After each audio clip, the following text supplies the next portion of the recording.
Assalamualaikum warahmatullahi wabarakatuh. Kami dari kelompok 10 akan mempresentasikan tentang lembaga pengelola zakat, infak, dan sedekah. Assalamualaikum warahmatullahi wabarakatuh.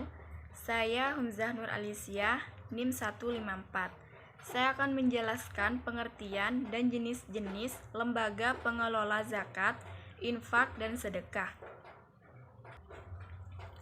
Lembaga pengelola sendiri yaitu suatu wadah yang didirikan untuk menampung segala sesuatu yang dibutuhkan oleh masyarakat yang diangkat oleh pihak berwenang, badan perkumpulan atau organisasi pengelola untuk mengelola secara profesional, baik dari segi pengumpulan, penerimaan, pendistribusian, bahkan pemberdayaan. Sedangkan zakat yaitu wajib dikeluarkan kepada orang yang berhak menerimanya dan telah memenuhi persyaratan yang telah ditentukan. Infak yaitu mengeluarkan sebagian harta benda yang dimiliki untuk kepentingan yang mengandung kemaslahatan. Sedangkan sedekah yaitu pemberian sesuatu yang bersifat kebaikan dari seseorang kepada orang lain tanpa mengharapkan suatu imbalan apapun selain Allah Subhanahu wa Ta'ala. Jadi dapat disimpulkan bahwa lembaga pengelola zakat, infak, dan sedekah yaitu suatu wadah yang didirikan oleh pihak berwenang untuk mengelola harta benda dan wajib dikeluarkan kepada orang yang berhak menerimanya untuk kepentingan yang mengandung kemaslahatan tanpa mengharap imbalan apapun selain ridho Allah Subhanahu wa Ta'ala. Selanjutnya yaitu jenis-jenis lembaga pengelola. Di Indonesia sendiri, organisasi lembaga pengelola zakat ada dua, yaitu Badan Amil Zakat yang dibentuk oleh pemerintah dan Lembaga Amil Zakat, yaitu organisasi pengelola zakat yang sepenuhnya dibentuk atas pemikiran masyarakat serta dikukuhkan oleh pemerintah.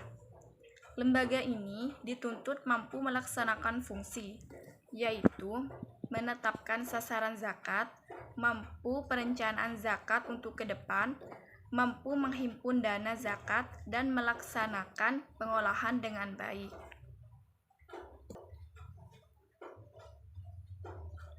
Dalam menjalankan tugasnya, ada 3 paradigma yang harus dipenuhi, yaitu amanah, profesional, dan transparan. Hal ini adalah bentuk salah satu yang disikapi dan diterapkan dalam kinerja dan menjalankan manajemen untuk mendapatkan hati masyarakat dengan menyalurkan zakatnya sebagai wujud kepercayaan. Yang selanjutnya yaitu ada jenis-jenis lembaga pengelola zakat, infak, dan sedekah. Jenis-jenis ini ada dua, yaitu ada Badan Amil Zakat dan yang kedua ada Lembaga Amil Zakat. Badan Amil Zakat yaitu organisasi yang dibentuk oleh pemerintah. Sedangkan Lembaga Amil Zakat yaitu organisasi yang sepenuhnya dibentuk atas pemikiran masyarakat dan merupakan badan hukum sendiri serta dikukuhkan oleh pemerintah. Yang selanjutnya ada karakteristik. Karakteristik di sini ada 3, yaitu nomor 1, sumber daya baik berupa dana maupun barang berasal dari para donatur, di mana donatur tersebut mempercayakan donasi mereka kepada LPZ dengan harapan bisa memperoleh hasil yang mereka harapkan.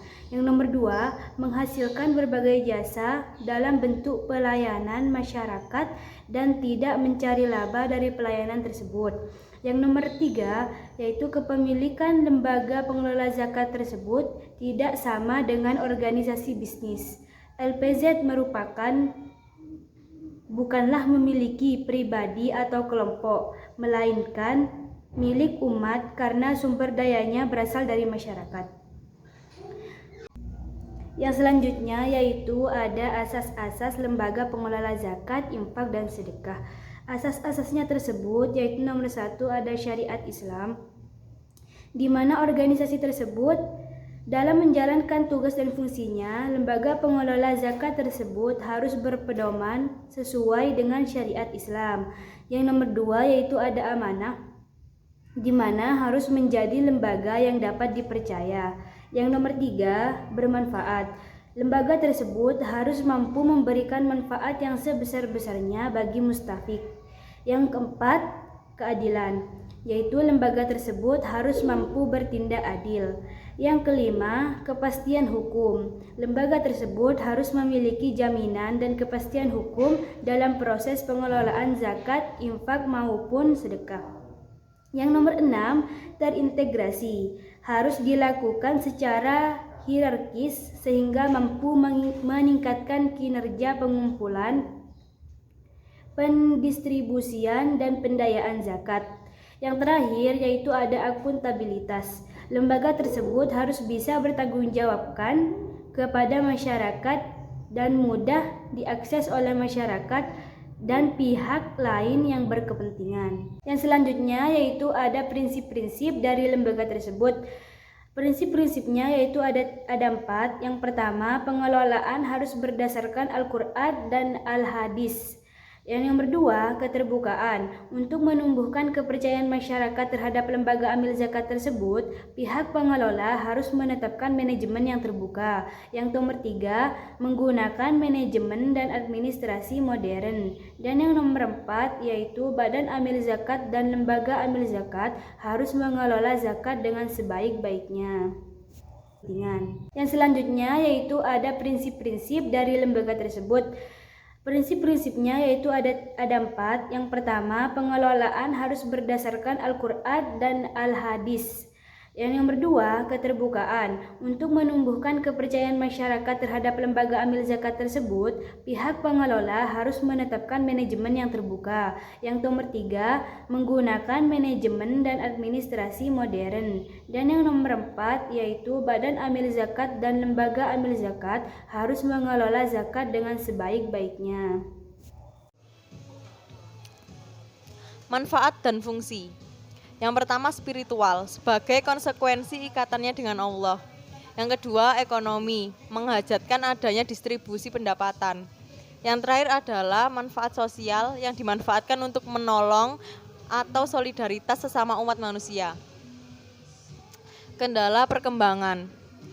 Yang pertama, regulator. Permasalahannya, yang pertama adalah perbedaan pendapat khalifiyah mengenai fikih zakat. Yang kedua, rendahnya koordinasi antara regulator dengan OPZ. Yang ketiga, rendahnya peran Kementerian Menteri Agama dalam pengelolaan zakat. Dan yang terakhir, zakat belum menjadi obligatory system. OPZ, lemahnya leadership pemimpin OPZ jumlah sebagai amil zakat yang terlalu banyak.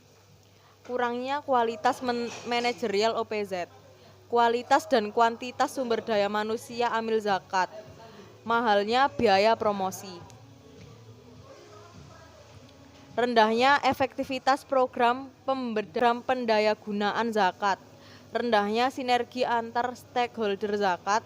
Kurangnya gaji dan tunjangan pegawai. Dan yang terakhir, belum meratanya sosialisasi penerapan PSAK 109. Yang ketiga adalah masyarakat selaku muzaki. Rendahnya kepercayaan muzaki kepada OPZ dan regulator. Rendahnya kesadaran muzaki dalam menunaikan zakat secara benar sesuai syariat. Dan yang terakhir adalah rendahnya pengetahuan muzaki tentang fikih zakat. Assalamualaikum warahmatullahi wabarakatuh. Perkenalkan, nama saya Malahatul Wardia, NIM 184. Di sini saya akan menjelaskan tentang peran pemerintah terhadap lembaga pengelola zakat, infak, dan sedekah. Lembaga pengelola zakat, infak, dan sedekah, peran pemerintahnya yaitu 1. Pemerintah dapat memerankan diri secara penuh antara sebagai penanggung jawab, pelaksana, atau pengelola dan sekaligus menjadi kekuatan penekan. Kedua, pemerintah hanya menjadi kekuatan penekan, sedangkan yang lainnya diserahkan kepada lembaga swasta. Yang ketiga, antara pemerintah dan swasta dalam posisi yang sama, perbedaannya hanya dalam pengambilan tindakan hukum. Pemerintah dalam posisi sebagai penindak dan pemberi sanksi kepada pengingkar zakat, sementara lembaga swasta zakat melaporkan kepada pemerintah.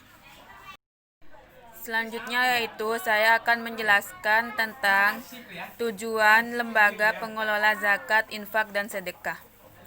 Tujuannya yaitu 1. Meningkatkan efektivitas dan efisiensi pelayanan dalam pengelola zakat, meningkatkan manfaat zakat untuk mewujudkan kesejahteraan zakat dan penanggulangan kemiskinan. Yang kedua, dalam pasal 1 angka 3 Undang-Undang 23/2011, infak adalah harta yang dikeluarkan oleh seseorang atau badan usaha di luar zakat untuk kemaslahatan umum.